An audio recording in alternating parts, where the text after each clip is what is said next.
Dalam demokrasi, oposisi kerap dijadikan sebagai suara pengingat. Jumat kemarin, Presiden Prabowo Subianto disebut telah melakukan pertemuan dengan sejumlah tokoh yang acap kali memberi kritik pada pemerintah. Lalu apa saja yang dibahas dalam pertemuan yang berlangsung tertutup itu? Dan siapa saja yang hadir dalam pertemuan di kediaman Presiden Prabowo di Kertanegara, Jakarta Selatan? Kita bahas bersama salah satu tokoh yang hadir saat itu, mantan Ketua KPK Abraham Samad, Kepala Staf Presiden M. Kodari dan Jayadi Hanan, Direktur Eksekutif LSI. Selamat petang semuanya. Selamat petang, Cindy. Selamat petang. Assalamualaikum, Mbak Cindy. Waalaikumsalam warahmatullahi wabarakatuh. Bang Abraham, kemarin itu ketika Anda hadir, undangannya atau agendanya sebenarnya dalam judulnya apa? Pertama, secara pribadi saya dikontak sama Pak Menteri Pertahanan, Pak Safri Samsudin. Katanya diundang oleh Presiden untuk hadir di Hambalang, itu pertama ya, untuk berdiskusi lebih jauh ya mengenai program-program pemerintah. Siapa saja yang hadir, Bang?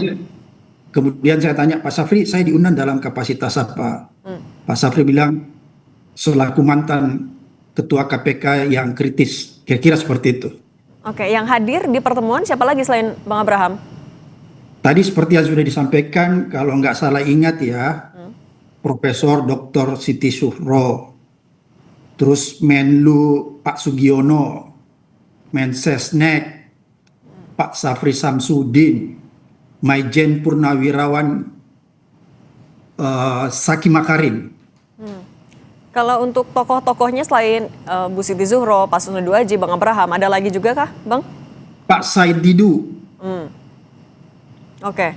Dan itu pertemuan selama berapa jam? Jadi pertemuan itu diagendakan 4:30 ya. Tadinya diagendakan di Hambalang, tapi pas selesai sholat Jumat dipindahkan ke Kertanegara, kira-kira seperti itu. Dan pertemuannya cukup lama, sampai jam 9 malam. Karena pembahasannya cukup jam 9 malam, dari 4:30 sampai jam 9 malam. Dan diskusinya cukup serius ya, sehingga semua yang hadir itu lupa makan malam. Oke, selama 4,5 jam itu tapi dialognya fokusnya soal apa? Pertama, Pak Prabowo mempresentasikan program-program kerakyatan yang sudah dilaksanakan selama ini ya. Kemudian termasuk salah satunya program penyelamatan sumber daya alam. Yang pertama. Kemudian yang kedua, Pak Prabowo juga menyampaikan hasil dari forum ekonomi yang dihadiri di Davos, Swiss kalau nggak salah ya. Kemudian pemberantasan korupsi, penegakan hukum, dan reformasi kepolisian. Dan juga disinggung tentang BOP. Ya. Kalau dari semua yang disampaikan oleh Presiden, apa yang menurut Anda sebenarnya paling urgent untuk ditindaklanjuti paling cepat dulu sama Presiden? Ya, sebenarnya Presiden menyampaikan bahwa pemerintahan ini serius ya. Serius memperbaiki tata kelola sumber daya alam. Oleh karena itu, konsentrasi membongkar korupsi di sektor sumber daya alam itu terus akan dilakukan. Seperti itu ya penyampaiannya. Pada saat itu saya sampaikan, Pak Prabowo sebenarnya dulu waktu saya jadi Ketua KPK, itu kita sudah pernah juga konsentrasi terhadap sumber daya alam. Pada saat itu ada namanya Gerakan Nasional Penyelamatan Sumber Daya Alam. Dan saya melibatkan TNI, Polri, dan Jaksa Agung pada saat itu, dan kita menandatangani deklarasi penyelamatan sumber daya alam bersama Panglima. Pada saat itu Pak Muldoko, Kapolrinya Pak Timur Pradopo, Jaksa Agungnya almarhum Basir Farib, dan saya sendiri Ketua KPK. Dan kita keliling ke wilayah-wilayah yang sumber daya alamnya kuat. Memang pada saat itu dari hasil deklarasi itu ya, dari hasil diskusi dengan para petinggi baik TNI maupun Polri, akhirnya kita menyepakati pada saat itu mungkin penting dibuat semacam satgas seperti yang sekarang dibuat Pak Prabowo.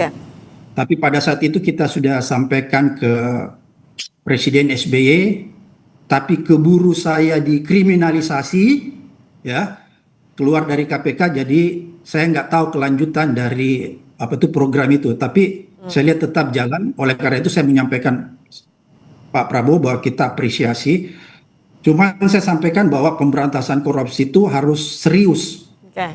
Dan ya, saya melihat bahwa pemberantasan korupsi itu harus menyentuh akar permasalahan, bukan di permukaan, kira-kira seperti itu ya. Oleh Oke. karena itu, Pak Prabowo menyampaikan apa sih yang harus dilakukan untuk meningkatkan indeks persepsi korupsi Indonesia. Saya menyampaikan ada beberapa hal ya. Kalau kita merujuk ke United Nations Convention Against Corruption, ada 5 Oke. konsentrasi, ada 5 konsentrasi yang harus dilakukan Oke. agar supaya IPK kita itu bisa meningkat. Oke, Pertama sebentar, ada yang Bang disebut Abraham. Oke, soal korupsi itu ya poin yang Anda sampaikan kemarin dengan kapasitas sebagai mantan Ketua KPK. Saya beri kesempatan ke Bang Kodari dulu. Bang Kodari, tapi sebenarnya apa kepentingan Pak Presiden? Apa alasan ia menggelar pertemuan dengan beberapa tokoh ini? Ya, pertama tentu menyampaikan apa-apa yang sudah dikerjakan oleh pemerintah dalam setahun ini. Yang kedua, tadi sudah digarisbawahi oleh Bang Abraham Samad bahwa Presiden menunjukkan atau ingin mengkomunikasikan bahwa beliau sangat serius untuk melakukan perbaikan-perbaikan nasib bangsa dan negara, terutama dari segi pembenahan dan pemberantasan pelanggaran pada aspek sumber daya alam gitu. Dan yang ketiga tentunya ingin mendapatkan masukan dan saran di luar sambil silaturahmi dengan berbagai macam tokoh dan kelompok masyarakat dari berbagai macam kalangan. Tapi ini Begitu inisiasi sih. siapa sih Bang Kodari sebenarnya, Pak Presiden, Menhan, atau justru masukan dari luar, dari publik? Sepengetahuan saya Pak Prabowo itu sudah sangat sering berkomunikasi dengan berbagai macam pihak ya, dan bukan mustahil juga bahwa pertemuan yang kemarin itu nanti akan ada pertemuan-pertemuan yang lainnya. Artinya Presiden terus berkomunikasi dengan berbagai macam elemen masyarakat. Jadi Presiden bukan hanya bicara dengan kabinet, bicara dengan tokoh-tokoh di luar negeri dalam forum internasional, tetapi juga dengan berbagai macam tokoh dan opinion maker di dalam negeri gitu. Dan saya kira tadi sudah disampaikan bagaimana pokok-pokok pikiran atau hal-hal yang disampaikan itu muncul di Davos, dan saya yakin juga dari cerita Bang Abraham Samad ya, walaupun saya nggak ada di situ, itu sama dengan yang beliau sampaikan di retret Hambalang kemarin yang terakhir begitu. Jadi saya kira beliau ingin agar masyarakat, agar anak bangsa ini semua memiliki pemahaman dan perspektif yang sama tentang persoalan-persoalan yang kita hadapi dan cara-cara menyelesaikan program masalah-masalah tersebut. Oke, Bang Kodari, tapi kok juga sempat disebutkan ini adalah tokoh-tokoh oposisi. Kenapa bisa disebut seperti itu? Tergantung juga sih oposisinya kepada siapa dan kapan. Berarti maksudnya Pak Menhan apa dong? Ya, harus ditanya dengan Pak Menhan dong. Ya, kan Pak, kalau pernyataannya keluar Pak Menhan ditanya dengan Pak Menhan. Tetapi kalau tadi cerita Bang Abraham Samad kan ditanya sebagai mantan ketua KPK, dan tadi sudah diceritakan bagaimana antara Pak Prabowo dengan Bang Samad itu nyambung sekali gitu. Jadi apa yang dikerjakan oleh Pak Prabowo sekarang sebetulnya sudah dicoba dikerjakan oleh Bang Samad beberapa tahun yang lalu gitu. Jadi sebetulnya sih dari forum-forum begini ternyata ketemu ya bahwa apa-apa yang pernah dipikirkan oleh anak bangsa itu ternyata dikerjakan oleh Pak Prabowo. Berarti kalau Anda bilang nggak ada posisi ya. Nah, kalau dari Mas Jayadi sebenarnya apa kepentingan tokoh masyarakat sebagaimana dikatakan oleh Pak Mensesnek. Mungkin kalau saya tambahkan lagi ya istilah yang lain ya, supaya seru ini opinion maker. Kalau gitu, Bang Samad ini kan banyak pengikutnya, Bang Said itu banyak pengikutnya. Oke. Saya minta pendapatnya Mas Jayadi dulu ya Bang Kodari. Kalau gitu, Mas Jayadi, kenapa tokoh-tokoh ini sampai diundang? Pak Presiden atau Istana punya kepentingan apa sih? Ya, kalau kita ikuti pemberitaan kejadian-kejadian selama beberapa bulan terakhir, akhir tahun 2025 sampai awal 2026 ini kan ada sejumlah isu, baik isu politik maupun kebijakan yang menarik perhatian publik dan cenderung menimbulkan kontroversi kan. Misalnya akhir 2025 itu ada bencana di Sumatera yang kemudian dikaitkan dengan isu-isu sumber daya alam kan. Itu mencuat. Kemudian isu pilkada langsung atau tidak langsung itu juga cukup kontroversial dan dibicarakan oleh publik. Lalu isu reformasi Polri ya, dimulai dengan pembentukan komite reformasi dan seterusnya, itu sampai ada semacam pemberitaan kontroversial tentang tanggapan Kapolri Polri tentang posisi Polri di bawah kementerian dan sebagainya. Dan yang terakhir yang pasti sangat menarik perhatian publik dan pasti menimbulkan kontroversi adalah posisi Indonesia di DOP. Tadi disebut juga sedikit oleh Bang Abraham, DOP, apa? BOP, BOP, Board of Board Peace, of ya, Peace. Dewan Perdamaian yang dipimpin oleh Biasa. bentukan dan dipimpin oleh Trump. Tapi Mas Jayadi, Jadi saya kalau kira- misalnya memang tujuannya untuk menjelaskan itu, tapi apakah di baliknya ada motif juga misalnya mau merangkul orang-orang yang kerap kritis sama pemerintah, atau ada alasan lain nggak sih? Ya tentu itu salah satunya kan. Itu dalam bahasa Bang Kodari itu berkomunikasi kepada publik melalui tokoh-tokoh yang punya banyak pengikut, kan itu kira-kira kalau saya simpulkan dari bahasa Bang Kodari tadi. Yaitu saya kira salah satu tujuannya kepada publik. Kalau kita lihat nama-nama yang diajak bicara ini kan ada Bang Abraham kritis dalam soal-soal pemberantasan korupsi, ada Pak Said Didu kritis dalam soal-soal terutama tata kelola sumber daya alam. Lalu nah, dua orang ini boleh disebut sebagai tokoh publik yang kritis kan terhadap kebijakan, ya, bukan oposisi secara atau kritis secara posisi politik. Tapi sudah Tapi cukup kalau merepresentasikan kalau misalnya sebagai kritik dari masyarakat atau sebagai dalam tanda kutip tokoh oposisi, kalau tadi sempat disebut juga Pak Menhan, sudah merepresentasikan itu? Iya pasti belum, karena kan ada banyak tokoh di publik kan yang bisa disebut kritis. Jadi mungkin Pak Prabowo merasa yang lebih penting dulu, yang lebih urgent dulu dengan yang mereka ini kan. Bu Siti Zuro mungkin ada kaitannya dengan soal kepemiluan, termasuk pilkada yang juga kontroversi. Kemudian Bang Abraham soal korupsi, Pak Saididu soal sumber daya alam, kemudian Pak Susno. Pak Susno Aji kan tidak bisa disebut sebagai tokoh kritis kan, dia lebih ke orang yang cukup objektif melihat bagaimana reformasi Polri dan dia punya pengetahuan yang sangat dalam karena pernah menjadi orang dalam gitu. Jadi ada nomor satu saya kira yang diinginkan oleh Presiden. Saya setuju dengan Bang Kodari tadi bahwa mungkin ada soal masukan kebijakan, itu satu yang diperlukan, yang ingin dituju, ya. Yang kedua adalah soal berkomunikasi kepada publik melalui tokoh-tokoh ini. Yang ketiga saya kira itu juga menunjukkan kepada publik bahwa secara politik Presiden itu terbuka dengan semua kalangan termasuk tokoh-tokoh yang kritis. Itu tampaknya yang ingin dicapai melalui dari sisi politik gitu. Tapi saya kira ada satu lagi yang mungkin juga ingin dicapai oleh Presiden. Saya ingat yang disampaikan oleh Pak Sapri ketika menyampaikan bahwa Presiden bertemu dengan tokoh-tokoh oposisi itu tanda kutip adalah beliau menyatakan bisa jadi ada orang dari pihak pemerintahan yang juga tidak serius mengelola sumber daya alam itu sehingga kemudian mengakibatkan persoalan yang dialami sekarang. Itu artinya Presiden ingin juga menunjukkan ke dalam bahwa Presiden punya banyak cara untuk menegur atau dalam serius menangani masalah ini, termasuk sinyal kepada internal birokrasi Presiden sendiri agar betul-betul serius dalam menyelesaikan masalah-masalah yang menjadi kontroversi publik itu. Oke, kalau misalnya memang Presiden membutuhkan masukan sebanyak-banyaknya juga termasuk dari luar, apakah Bang Kodari artinya Presiden akan memanggil tokoh-tokoh kritis lain, termasuk kalau misalnya memang oposisi dari partai politik mungkin, tapi ditahan dulu, dijawab usai jeda. Tetap bersama kami di Kompas Petang.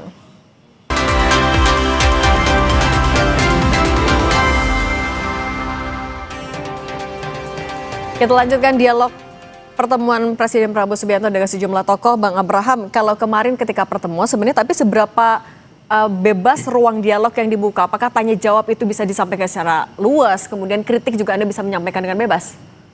Oh iya bisa, dan saya lihat Pak Prabowo, Presiden Prabowo sangat happy dan dia langsung menyampaikan kepada kita bahwa dia tidak anti kritik.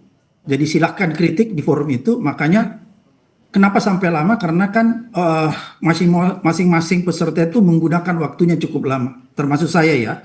Karena saya menyarankan bahwa kalau kita ingin meningkatkan indeks persepsi korupsi kita, maka ada 5 hal yang harus diperhatikan sesuai dengan amanah dari UNCIC, United Nations Convention Against Corruption. Pertama yaitu foreign bribery, yaitu penyuapan pejabat negeri asing. Kemudian yang kedua, trading influence, ya, perdagangan pengaruh. Kemudian yang ketiga, illicit enrichment, yaitu peningkatan harta kekayaan penyelenggara negara dan aparat penegak hukum. Ini berkaitan dengan undang-undang perampasan aset yang akan dibuat kemudian. Dan yang keempat paling penting ada yang disebut commercial bribery, yaitu korupsi dan suap di sektor swasta. Dan yang terakhir saya bilang yang paling penting yaitu judicial corruption. Oke. Karena kita boleh menangkap semua menteri, boleh menangkap semua gubernur, boleh menangkap semua bupati. Tapi kalau kita tidak menyentuh yang namanya judicial corruption, yaitu korupsi di aparat penegak hukum, polisi, jaksa, dan pengadilan, maka jangan pernah berharap IPK kita itu menjadi baik. Bayangkan IPK kita sekarang itu buruk 37 ya. Karena dia cuma satu level dengan apa ini? 37 dari 100 ya Bang Abraham. Dan Ya. oke, tapi sebentar Bang Abraham, tapi juga Bang Kodari, kalau misalnya tadi sebenarnya kalau kata Bang Abraham, ruang dialog itu dibuka kok, kritik itu dibuka. Kalau setelah ini, siapa lagi yang mau diundang sama presiden? Mungkin oposisi dari partai politik juga akan diundang? Nanti semuanya masih dinamis ya, tapi intinya poinnya adalah bahwa Pak Prabowo sangat terbuka untuk dialog, termasuk juga mendengarkan kritik dan masukan dari berbagai macam kalangan, seperti yang sudah diceritakan oleh Bang Samad dan sudah dialami oleh teman-teman yang ketemu hari Jumat yang kemarin. Saya kira itu sih poin pokoknya. Ini dengan bisa dibilang siapa sedang dan merangkul kapan. tokoh-tokoh yang kritis juga nggak Bang? Atau mungkin memetakan potensi kritik? Saya melihatnya lebih kepada ini ya, kepada bagaimana mencari jalan terbaik untuk menyelesaikan permasalahan-permasalahan yang ada. Pak Prabowo kan dalam setahun ini selain menjalankan visi misi beliau, apa-apa yang sudah diidentifikasi dan dibayangkan, itu juga kemudian selalu mencari upaya untuk melakukan perbaikan terhadap berbagai macam program yang ada. Beliau kan sudah mengatakan bahwa kalau ada masalah kita hadapi, dan pasti semua program itu pasti ada tantangannya. Satgas penertiban kawasan hutan kan sudah sangat luar biasa. Bayangkan sampai 4 juta udah disita. Dan kita sendiri juga kan terkaget-kaget itu. Bagaimana ternyata ada 4 juta hektar yang selama ini sudah berproduksi berada di luar peraturan yang ada. Itu kan kita sangat terkejut melihat hal itu. Tetapi tentunya Presiden masih mencari selah-selah dan mencari informasi yang lain agar penegakan hukum ini berjalan dengan lebih baik di satu sisi, dan di sisi yang lain pendapatan bagi bangsa dan negara untuk program-program masyarakat juga semakin meningkat. Betul. Nah, tapi kalau misalnya ya, contoh begini kan, Pak Susno Duaji, saya mendengar tuh Pak Susno Duaji. Pak Susno itu kan bukan hanya polisi, beliau pernah menjadi wakil ketua badan transaksi PPATK. Beliau itu tahu dan punya pengalaman tuh mengenai berarti itu juga yang ditanyakan di tokoh-tokoh yang diundang. Ya, itu yang ditanyakan. Nah tapi sebentar Bang Kodari, tapi kalau misalnya memang tujuannya adalah untuk menerima masukan sebanyak-banyaknya, Mas Jayadi, siapa lagi sebenarnya yang harusnya juga diundang? Tokoh kritis siapa yang seharusnya juga didengar oleh Presiden? Ya, saya kira banyak tinggal beredar itu di media massa tokoh-tokoh yang kritis kepada pemerintah ya, di berbagai isu politik, isu pemilu, isu sumber daya alam juga, isu-isu ekonomi dan seterusnya. Jadi kita semua bisa mengidentifikasinya, ada banyak. Jadi saya kalau memang Presiden betul-betul seperti yang kata Bang Kodari serius dan terbuka, ya sangat baik untuk melakukan itu. Misalnya siapa Mas Jayadi? Saya agak susah nyebut nama karena banyak. Mantan lawan politiknya misalnya juga saya aja yang menyebut Pak Jayadi Hanan misalnya. Saya aja yang menyebut. Pak Jayadi susah ngomong, saya menyebut Pak Jayadi. Kalau misalnya mantan lawan politik misalkan yang juga atau yang sering mengkritik itu juga perlu sampai dipanggil nggak Mas Jayadi? Iya, saya kira siapa aja yang penting ya, karena semuanya penting kan. Apalagi pemerintahan ini secara formal tidak punya oposisi kan. Secara formal ada koalisi pemerintahan, kekuatannya 81% di DPR. Ada 19% itu PDIP, tapi PDIP kan tidak menyatakan sebagai oposisi, PDIP itu adalah penyeimbang. Maka kemudian yang bersuara kritis secara terus-menerus, secara konsisten, itu biasanya adalah publik. Publik itu bisa dua, tokoh-tokoh publik, atau bahasa Bang Kodari opinion maker, antara lain, dan juga publik secara umum gitu. Nah kalau ini dibiarkan saja ya, maka bisa jadi pemerintahan berhadapan secara vertikal dengan publik. Karena itu apa namanya, alasannya, apapun tujuannya, mau merangkul, mau mengkooptasi, mau mendengarkan masukan, ya pemerintah, Pak Presiden harus berusaha untuk menjangkau semua kelompok-kelompok masyarakat yang kritis, karena kelompok-kelompok masyarakat yang kritis itu harus dimaknai tidak berusaha menumbangkan pemerintahan. Mereka bersuara kritis karena melihat ada hal-hal yang berbeda yang harus dilakukan oleh pemerintahan ini. Dan Oke, saya Mas. boleh tambahkan, boleh Oke. saya tambahkan sedikit, Mas Oke, Jaya. silakan. Kalau presiden sendiri yang berbicara, tentunya teman-teman ini kan nggak bisa untuk tidak percaya kan, karena ini tangan pertama beliau Tapi Bang sendiri Kodari, sebagai presiden yang menyampaikan. Yang kedua, beliau sendiri juga kan mendengarkan masukan dan saran. Artinya tidak melalui saringan sana sini, begitu ada diskon-diskon dan seterusnya. Jadi ide dan gagasan dari Pak Abraham Samad, dari Pak Said Didu, dari Pak Susno itu langsung kepada beliau, dan menurut saya itu luar biasa sebagai sebuah proses penajaman dan membuat apa yang sudah dikerjakan menjadi lebih baik lagi, dan saya kira teman-teman kemudian juga menjadi paham, oh ya itu yang dikerjakan presiden. Itu penting sekali kan untuk menyamakan persepsi ya, jangan sampai dipikir A padahal sebetulnya B begitu. Jadi sebetulnya antara Pak Samad dengan Pak Said Didu dengan Pak Prabowo sebetulnya udah punya pikiran yang sama dan mengerjakan hal yang sama. Tapi Bang Kodari, kalau kita melihat dari waktu diselenggarakannya, sebenarnya ada faktor pemantiknya nggak? Apakah karena ada berbagai isu yang sedang bergulir, jadi keresahan Pak Presiden juga, sehingga butuh mendengarkan masukan dari luar, atau seperti apa sih? Kalau pengalaman saya sebagai pengamat politik dan sebagai KSP, isu itu ada terus. Berarti apa dong alasannya Apalagi kita kemarin? bicara Apa? bangsa dan negara. Iya memang, kalaupun iya ya, kalaupun ada ini harus dicari. Beliau ini sudah setahun, ya kurang lebih setahun di pemerintahan, sudah cukup banyak hal yang dikerjakan, sudah ada hasilnya. Itu sebabnya beliau tahun lalu itu nggak ke Davos, karena saya baru terpilih, saya mau ceritain apa, nggak ada yang mau diceritakan, nggak ada yang mau didiskusikan, nggak ada yang mau dibahas, nggak ada yang mau dipertajam. Tapi tahun ini ke Davos, kenapa? Karena sudah ada yang dikerjakan, sudah ada yang bisa dilaporkan, dan sudah bisa dilihat kemajuan-kemajuan, termasuk juga koreksi-koreksi yang perlu dilakukan. Saya kira itu, kalaupun misalnya mau dicari konteksnya kenapa sekarang ketemu dengan teman-teman ini. Mbak Cindy, Iya Bang Abraham. Mbak Cindy, Ya. ada yang penting dalam pertemuan itu ketika Pak Susno membicarakan tentang reformasi kepolisian ya. Akhirnya forum itu kelihatannya sepakat semua ya, sepakat teman-teman yang diundang bahwa reformasi kepolisian itu harus terus berjalan.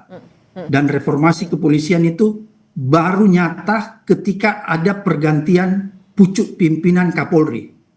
Itu berkembang dalam diskusi itu, sehingga Pak Susno, teman-teman semua menyatakan bahwa kalau tidak ada pergantian di pucuk pimpinan Polri, maka boleh dikatakan reformasi kepolisian itu berjalan setengah-setengah. Itu yang pertama. Kemudian yang kedua, Pak Prabowo juga di dalam diskusi itu menyampaikan bahwa tidak ada yang mustahil kalau suatu ketika pemerintah mengambil kesimpulan bahwa Polri itu di bawah sebuah kementerian. Itu yang disampaikan eksplisit oleh Pak Prabowo bahwa tidak ada yang mustahil, dia bilang, kalau suatu ketika pemerintah menganggap bahwa ternyata kepolisian itu lebih tepat di bawah sebuah kementerian, maka itu akan dilakukan. Itu yang penting. Oke, Bang Abraham juga ini mau menegaskan dulu, tapi setelah pertemuan yang setelah kemarin, apakah tokoh-tokoh ini termasuk juga Bang Abraham akan memastikan bisa tetap kritis kepada pemerintah? Singkat saja. Tetap, karena gini ya, saya ingin sampaikan bahwa kemarin di akhir pertemuan itu Pak Prabowo menyatakan diskusinya kan belum selesai, maka akan dilanjutkan kemudian diskusi di Hambalan dengan membuka forum yang lebih lebar, lebih melibatkan lagi banyak tokoh, karena ada beberapa hal yang belum terselesaikan kemarin di dalam diskusi itu. Oke, sehingga Dan butuh kita akan terus memberi kritik ya? yang konstruktif ya. Kita akan memberikan terus kritik yang konstruktif untuk pembangunan bangsa dan negara ini. Oke, itu jelas. pertemuan dengan tokoh-tokoh itu yang untuk mendengar semakin banyak masukan. Bang Abraham Samad, Bang Kodari, Mas Jayadi Hanin, terima kasih sudah berbagi bersama kami di Kompas Petang. Sehat selalu semuanya.